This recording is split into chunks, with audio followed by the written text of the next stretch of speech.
This is oh, it looks ugly. Sorry. This is the typical conversion funnel. At the very top, the red line there, I don't think you guys can see it, but a small percentage of people, that red line, that person will hit the back button before your page even loads. They will visit your page, within 2 seconds, they're gone. They're leaving. They didn't even see what you had to sell. The next section is the majority of people. Within 2 to 8 seconds, they're going to leave. If you don't grab them in that first impression, as soon as that page loads, they're going to take off. Blue, those people are going to give your page, a shot. They're going to read through it. They're going to say, yeah, I like the look of it. I'm going to read through, see what they're trying to tell me. That purple section are people who start to convert. They're people who maybe started to fill out a form and then left. They're people who, maybe even just wrote down your phone number but never called. And then the final section there are people who actually completed the conversion. What we want to do with the landing page is really close the gap of that yellow section. We want to make sure that when we send somebody to our page, our landing page, that it is enticing, that it is pretty, and it has the conversion in mind. Again, just a quick anatomy of what a good landing page looks like in terms of key areas that we want to hit. So headline, we want to make sure it's relevant to what the person was looking for. We know what keyword the person is going to come to our website on because we've structured our account in a way that we have only relevant ads tied to an ad copy that speaks to those keywords. From there, we control where we send the user. So that means we can, ideally, tailor a landing page to exactly what they're looking for. Some other things, everybody loves big red buttons. Click here, some call to action, draw the person in. You know what you want them to do. Simply ask them to do it. Most people aren't afraid to do the thing you ask them to do if you make it clear. So call it out. Don't be afraid to call it out. I've included, video, pictures, things like that. We're definitely seeing having a video on the site increase conversion rates across almost every client. The key thing to note is that it has to be click to play. We find a lot of people are investing in videos for their website. They put it on, somebody lands, all of a sudden it starts shouting at them. That's going to cause somebody to bounce. If you invested the money to develop this video, make it click to play. Let the user make the decision to watch it. Any questions with that? I'm moving quickly, guys. No? All right. Yes. Go easy on the links is number 7. So what we want to do is limit the options that the user has in terms of leaving your site. So typically, most people will just send the user to a page that exists on their website, which means all the navigation is there. The user can quite easily get distracted by something else, click back to the home page, click to another piece of content, and then you've lost them. So when you're developing a landing page, go easy on the exit points. Give them a couple, do give them options, but don't load it up with a bunch of different opportunities for that user to take off and leave. Number 8 is images and video, like I mentioned. Number 9 is stay above the fold.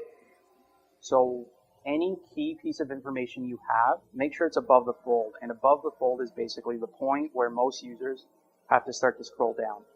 So what we do see a lot of time is people develop a page, they put the call to action below the fold. Users aren't scrolling below the fold. If you have your call to action there, chances are people aren't going to see it and they're going to leave. And then number 10 is just always be testing. Just like your pay-per-click ad copy, always test your landing page. Google has another free tool called the Website Optimizer. Free tool, you can use that for A/B testing, multivariate testing. It's very, very simple, and it can have a huge, huge impact in terms of your conversion rates and that sort of thing. So definitely check that out. Any other questions? I'm just about to jump into, once you've set all of those things up, your keywords, your ad copy, and your landing page, the next step is ongoing optimizations. Bid management. One of the things that I mentioned at the start was that this is an auction. You are bidding on these keywords. So every single keyword in your account will have a bid associated to it. That bid, plus your quality score, which I'm going to talk about, will determine where you place in the search result page. So you can have an aggressive bidding strategy. You can shoot for number one if you want to, or you can inch it down, maybe go for that 3-4 spot because that delivers a better ROI. Whatever it is, you need to test it.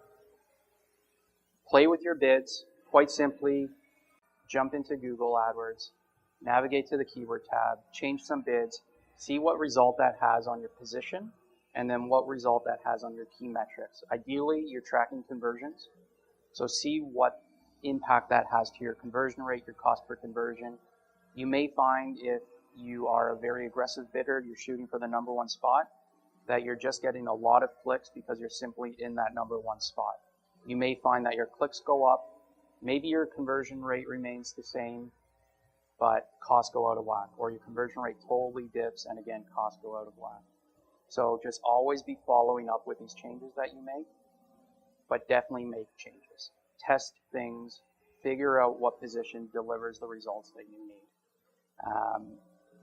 We manage the pay-per-click campaign for GottaRent, which is one of the sponsors here. And right now, we've been with them for only about 6 months now, but we took over the account. And one of the first things that we started to do was manage their bids in a way that was directly related to ROI. What that allowed us to do was, in some markets, get their cost per lead down to 45 cents. In some markets, it's $20, but they can afford to pay upwards of $30 for that market. That has all come down to managing the bids, finding the positions that deliver the right type of results, and then holding steady from there. But that's a key takeaway, is that your bids, once you have everything else in place in terms of keyword selection, structure, ad copy, landing pages, focus on your bids to get those incremental improvements, because you definitely will see those improvements. One of the other key points is this last one right here, split bids during time of day. What you can do is look at your time of day. When are people coming to the site? When is the quality traffic coming to the site?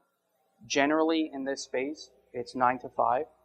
What you can do is simply exclude anybody outside of those hours. Don't advertise outside of those hours, and focus your budget 9 to 5. What you can also do is, what I've mentioned here, split your bids. So what we find oftentimes is competition starts to drop out of market 2 p.m., 3 p.m. because they run out of budget.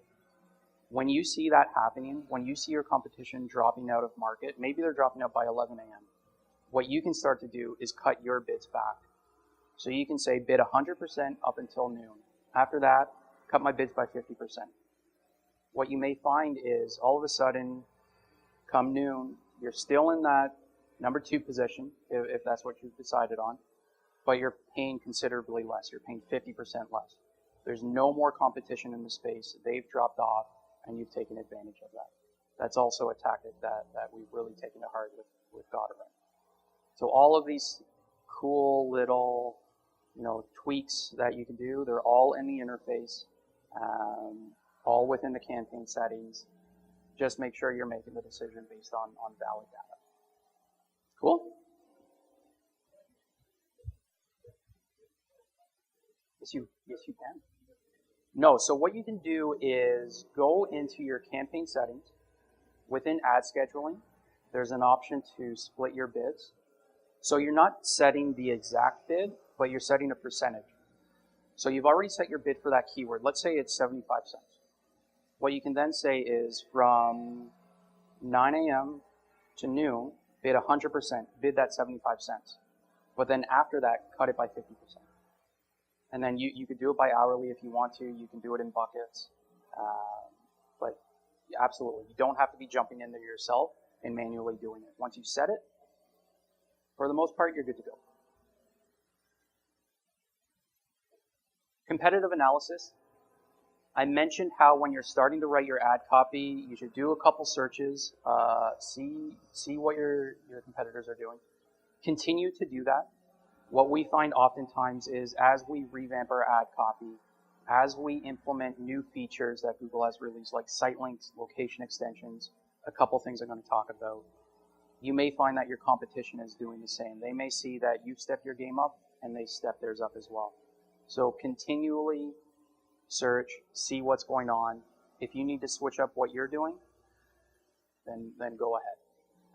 What you may find is if you escalate your game here and slowly everybody else does, that can cause some of your metrics to change. So if you see a slight dip in some metrics like click-through rates, things like that, it may be because your competitors are starting to stand out a little more.